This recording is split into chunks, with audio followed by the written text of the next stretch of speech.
छल भी उचित है, छल भी उचित है, क्योंकि अगर हमें शत्रु बलवान है और उसको पराजित करना है तो हमको छल का प्रयोग करना होगा। भगवान ने स्वयं किया, जैसे अश्वत्थामा मरो, क्योंकि गुरु द्रोणाचार्य जी को परास्त करना असंभव। अर्जुन सामने वही खड़े जिनको प्रत्यंचा चढ़ाना सिखाया स्वयं द्रोणाचार्य जी ने। द्रोणाचार्य जी समस्त शास्त्र वेदता, चाहे वो धनुर्वेद हो चाहे जो भी वेद हो, उसके परम ज्ञाता है।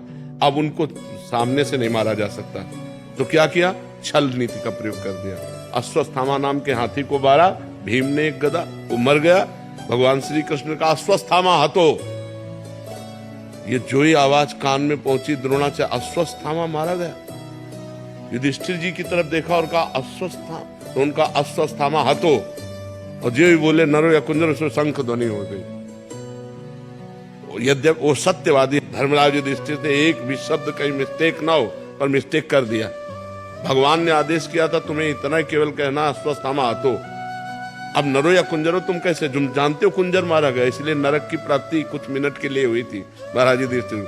बस तुरंत जो ही उन्होंने धनुष बाण रखा, धृष्टद्युम्न ने गर्दन उतार ली द्रोणाचार्य जी की। ऐसे ही भीष्म जी के साथ छल विद्या का प्रयोग हुआ। जे ही शिखंडी को तैयार करके सामने पेश किया गया, तो भीष्म जी की दृष्टि में अम्बा आई थी, स्त्री पर अस्त्र चलाना उनका व्रत नहीं था। उन्होंने जे अस्त्र का मार बाणो उनको सरसैया पे गिरा दिया। तो भीष्म जी को भी कोई आज सामने से परास्त कर सके ललकार के, ऐसा त्रिभुवन में कोई पैदा नहीं हो सका था। गंगा पुत्र भीष्म, भगवान के साक्षात बल से बलवान। तो बलवान को, अब वो अधर्म पक्ष में है ना, इसलिए बलवान को मारने के लिए छल नीति का भी प्रयोग किया जा सकता है। ये हमारे शास्त्र इतिहास में इसका प्रयोग किया गया है।